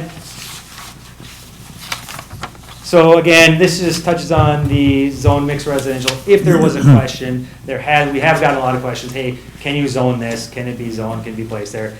Yes, it can. This touches on the city codes, our ability as an essential service to site there, just so there's, not a question by any residents or anyone else on the ability to have that done. Next slide. So Kendra went over this a little bit. I'm just going to touch on this, some key points on the site and how it's being developed. We're looking at 5.3 acres. The last site that we brought forth last year was 2 point some. This is twice as big. That doesn't mean, so I don't want anyone taking away that the substation is going to be twice as big. Right? It's not. It's in line with all the last substations we built. In fact, the substation itself, the fenced-in area, is only 0.75 acres. The rest of the land, as you can see, is used for linear walkway trail for the parkway, being dedicated back to the city. 65-foot setback from the road, which again is advantage for utility placement. Other setbacks and berms from fence and driveway. And at the end of the day, it really allows for landscaping because we know that's a critical component. So we focused on that. The landscaping was designed and completed by a landscape architect. It wasn't done in-house. We went and looked for somebody to say, hey, do this and do it right. We incorporate maximum vegetation, planting, giving the spacing available. Kendra's noted on her plan where we can do better. Of course, we're going to take that and we'll abide by it. We'll incorporate that. We have no problem with that. Some key points there, we have 6 varieties of trees, 3 types of shrubs, multi-grass. We're trying to be a good participant here and a good member of this community and tie it in to its natural environment to make it look as good as we can. That's the goal. Next slide. And just touching on linear park, what we're trying to do here, and I'm just showcasing this, is the 1.78 acres that we purchased and we're dedicating back. Really, we hope this demonstrates our commitment and our support to the city of Corcoran. Again, trying to add value back to the city. Next slide. Not going to show this or spend too much time here. You guys saw this on Kendra's slides. This just kind of gives a depiction of what the landscaping will look like, what the site will look like after it's landscaped and done. Again, heavy foliage and screening on all sides where we can to provide that screening from the road, from the south, from the north. We're taking into consideration all the feedback from the city in terms of how we can, maximize this, what we can do, and we're incorporating it.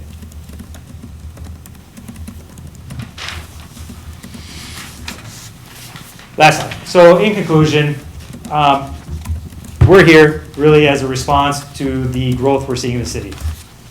We've noted that, we've made it very clear, we need to build a new substation. Our infrastructure is currently taxed.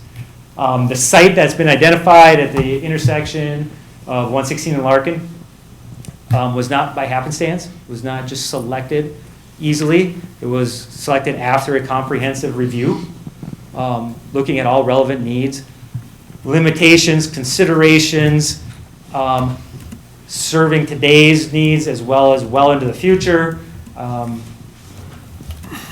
The proposed site provides low operational risk, minimal community impact, and allows WH to maintain their system reliability going forward.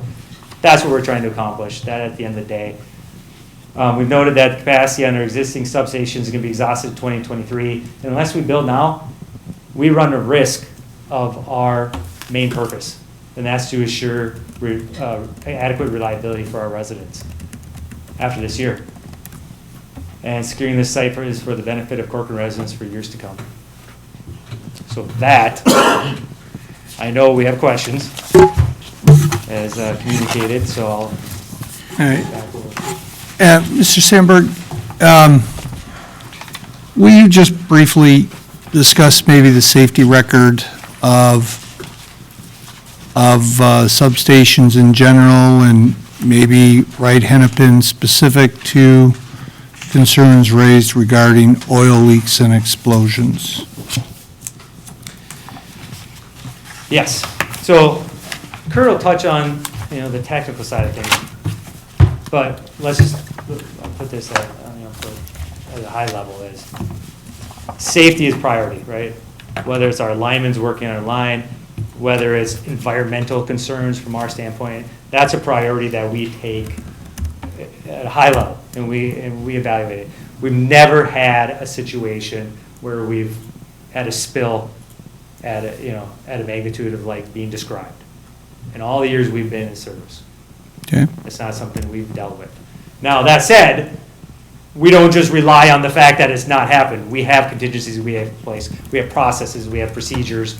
We make sure that we are prepared for an event to happen. And I think Kurt can address that to a better degree.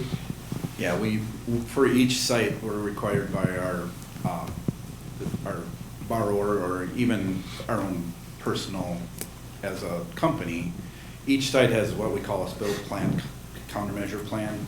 So in this particular site, there'll be cleanup materials there.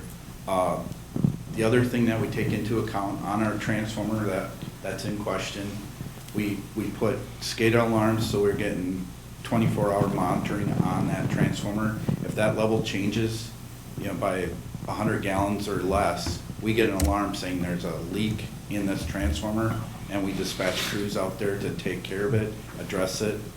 I've been, knock on wood, I've been fortunate, I've designed close to 40 of these substation designs, and I knock on wood because I don't want to ever see it happen, but I've never seen an explosion in one that we've designed.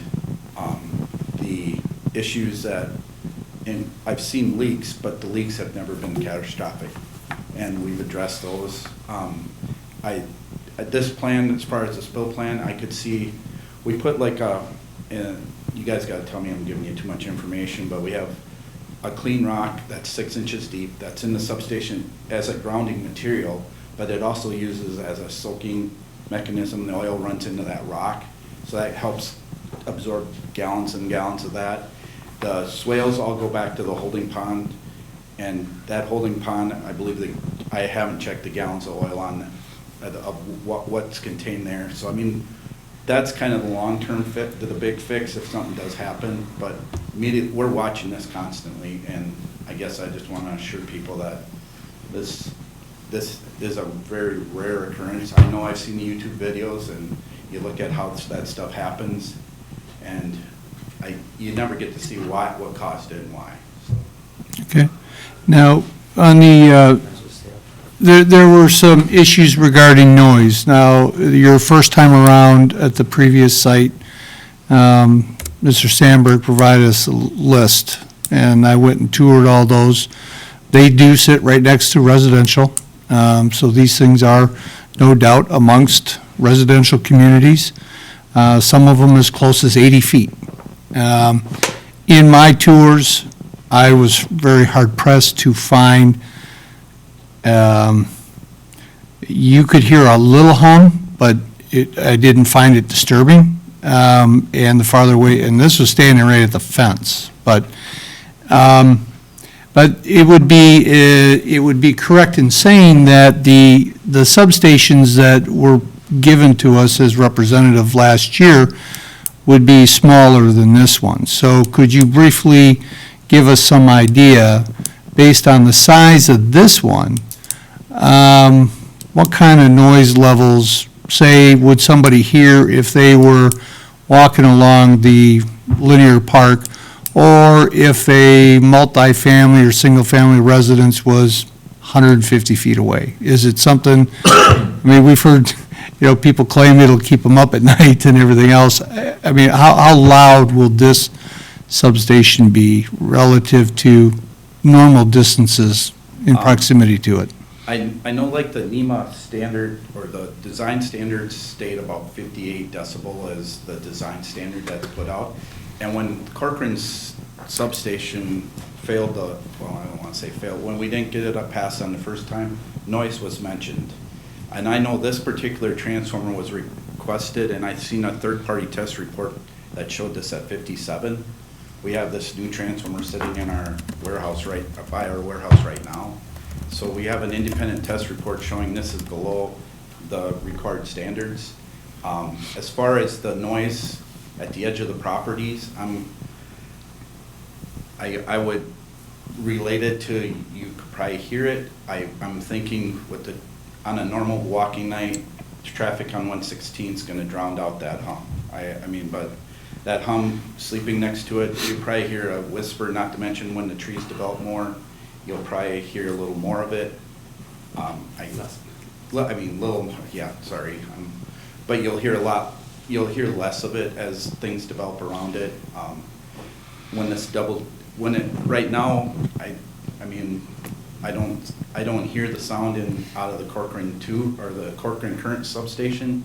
So I'm thinking that tub is relatively quiet as a means, because we haven't had any complaints about noise off of that substation. So that substation transformer, when we double land, will be that same transformer that gets put in to the other side, in the other bay of this substation. So I guess I'm telling you, the information we have currently doesn't show anything greater than what would be occurring. Okay, now, in general, if this planning commission were to recommend to the city council that slats also be included as part of the landscape screening, would those slats in effect also limit some of the noise It would work. going outward from I that? think you'd get more upward noise just of the deflection. I mean, the slatting's still there, and Are slatings vertical or horizontal? they are pretty much vertical. Okay. They're vertical, and the ones that we've used in the past. So you have used these in the past? I can't speak for Wright Hennepin. At a previous co-op I worked at, we slatted, I think, 2 or 3 substations. Okay. And it wasn't because of the noise request. That was. It was a visual. Visual, and Yeah. we didn't have to do berms, we did slats, or, you know, it was a trade-off on how the permitting was. Yeah, well, I'm just trying to think if, you know, again, No, it's- I've thought about it as we were going to discuss here, but I thought, well, you know, maybe there's a secondary benefit to just the visual. It might help maybe with some of the potential noise that might emit from this. So that's all I was wondering, if you guys have any evidence or experience in knowing whether or not it played a part to any degree. No, not directly. I can't answer clean on that. Okay. Also, we've heard concerns about ground currents going through. Now, I live probably too far away. I haven't had any electrical issues. I don't know about the general, you know, the neighbors of the current substation, but can you elaborate about the likelihood that this would create disturbances to residents, people swimming in their pools, things like that, In addition to the, whatever ground currents may be there with the existing substation? What, yeah, well, in lieu of that? I haven't read about it or heard about it as being a major issue, and I've lived here for 26 years, but, you know, if we're going to build a much bigger one, I'm just wondering, you know, given the size of the future one, maybe some changes in design since 1952? Is this, yeah. I kind of addressed the feeders to start with. The wires that are under the ground, if you look at Bob didn't tell me to bring samples, but anyways, what it amounts to is we have an aluminum, typically it's a larger aluminum conductor encompassed by 15 copper conductors, of which it's the concentric neutral. So what in turn happens there, this is almost a canceling effect. Then by bringing them all 3 together, you can cancel a lot of that electric field out, but the neutral return matches we call it a full neutral. Whatever is going out comes back, it'll match up. But I will say that we are effectively grounded. We ground other places, so therefore there can be ground currents. I won't deny ground currents, but we are not inducing them. There's natural ground currents in the earth all the time, but as far as our goal is to bring our stuff back on the neutral, what we're putting out, and we bond to the ground just for safety. And so, I don't know if that's answering your question, but that's how we deal with it there. In the substation, we have overhead bus work. We have the ground, in the substation itself, there's a ground grid that dissipates into the earth or receives that from a safety perspective. That ground grid goes into the earth here, and it may flow out a little bit with the transmission, but for the most part, it's gonna go just down to Larkin Road and get on those overhead lines that you had mentioned earlier, and that's where it would kind of travel back and forth between. Okay, great. One last question before I give my, my co-commissioners here an opportunity. The existing site, you said that it might operate for up to an additional 5 years after this other one is built. Is that generally correct? Yeah, I would say, give us that amount of time to try to retire that out. Yeah. It's right now, it's very, where the load center, there seems to be developments occurring all over the place, so getting feeders out in different directions, we want to make sure we do it right. Yeah. Want to jump ahead. What, in dismantling that, I would assume that it'll be removed, all the existing equipment that's there? Yeah, the steel would be removed. There is a, on the, if you look at the overhead picture, but there is a building that's next to the, that's a fiber optic control building for a fiber optic business, not related to Okay, WH. I was just talking about the substation itself. Yeah, we will remove all the steel. The goal is to not to have to put any switches in there. If we would do it immediately, we would have to put some green boxes there just to handle the transfer of feeders. Mhm.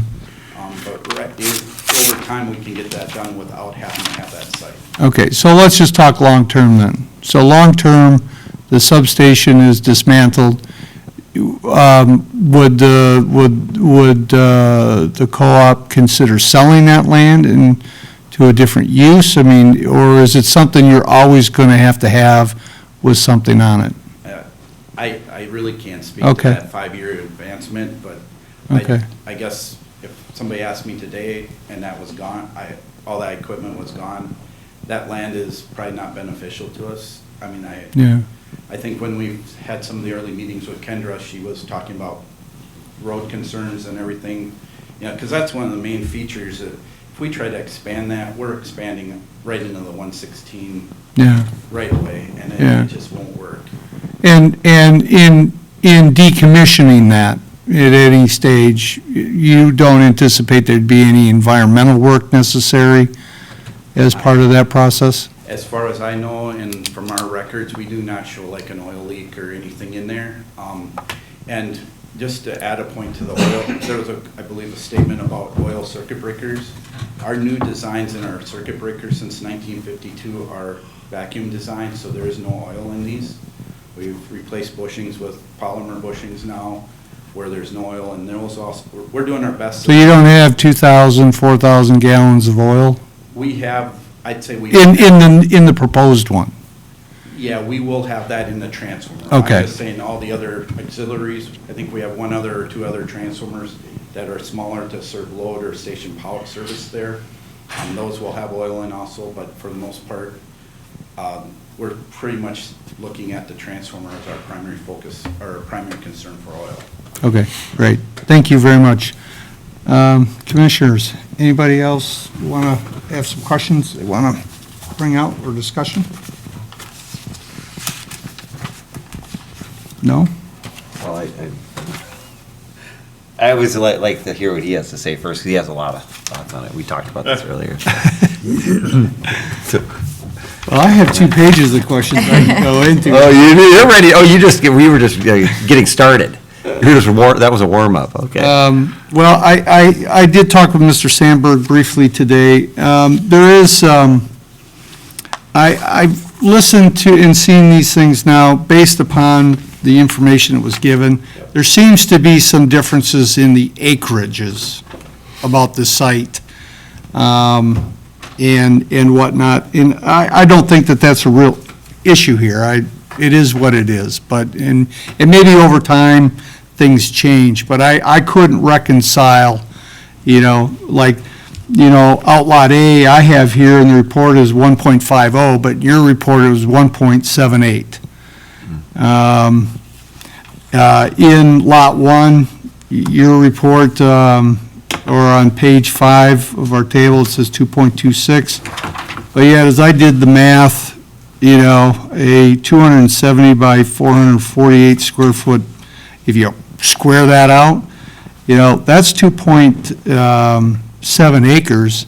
And then you got to take in the curvature, and I kind of estimated that, I come out with 2.89, And again, not that it's a big deal, I'm just trying to look for accuracy and consistency in some of the numbers that I'm reading from staff report to, your documents and whatnot. Totally And- understand. And I could say what we can do is to ensure that it's lined up going forward.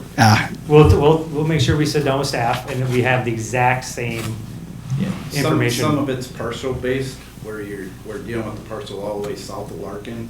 Mhm. And the survey is based on everything kind of to Larkin. So, I mean, there's some different numbers in the plans themselves. Right.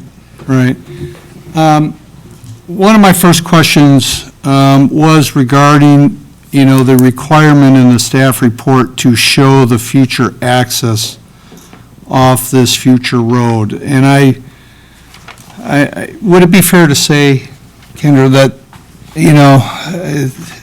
the land in the preliminary downtown overlay district shows that as being a PUD. And then one says single family. But it would be impossible to know what road might possibly go through there and how close to this facility, correct? Chair, I think the goal with the road that's shown in the Southeast District Plan is to connect 10 and Larkin along that west side of that wetland. And so while certainly we don't know exactly where it goes, with speaking with engineering, that spacing as it's shown there is where we would want to see that road touch down. But would that be then why you're saying that they could not in the future take access off Larkin Road? Correct. Because it's going to be future 10? No, that is no longer part of the plan. Okay. It's just that Larkin is still going to be a collector roadway, so a higher volume roadway. And so engineering always wants to take traffic off of a higher volume roadway for individual access points and put them onto a local street.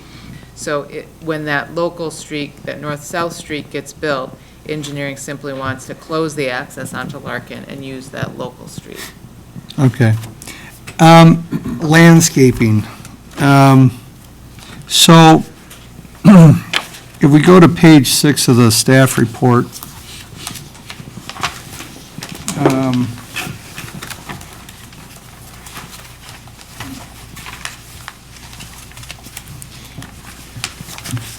where's my staff report?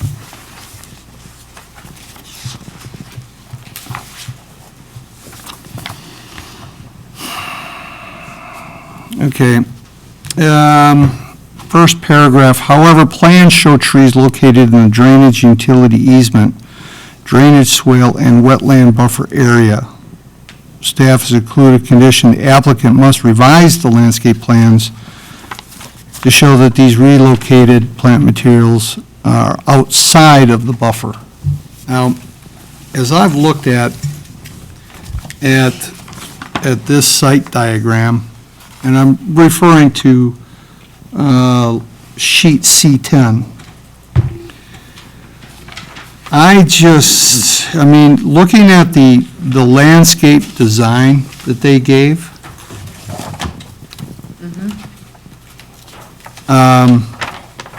here's the line, it's got the arrow pointed, drainage utility easement typical. Well, when you look at that relative to the bituminous area, the fenced-in area, it's maybe not so much an issue on the north boundary and the south boundary, but on the east and west, what have they got? Maybe 4 feet to plant all these different trees in. And while most of their sites have been landscaped such that the trees are varying, scattered, it would seem to me that if they have to do that, this is just going to be a row of linear trees in a very, very small spot. Almost impossible then to do any kind of berming, even if they wanted to. So what's the story on this? Yeah. I would say that I think it will be impossible to do berming. I think when they have to bring the grading onto their site and off of our site, but I do think there's room to stay out of that swale And on this site, the Public Works believes that there's not likely to be utilities in that 5-foot side utility easement. They're more concerned about keeping it out of the drainage swale.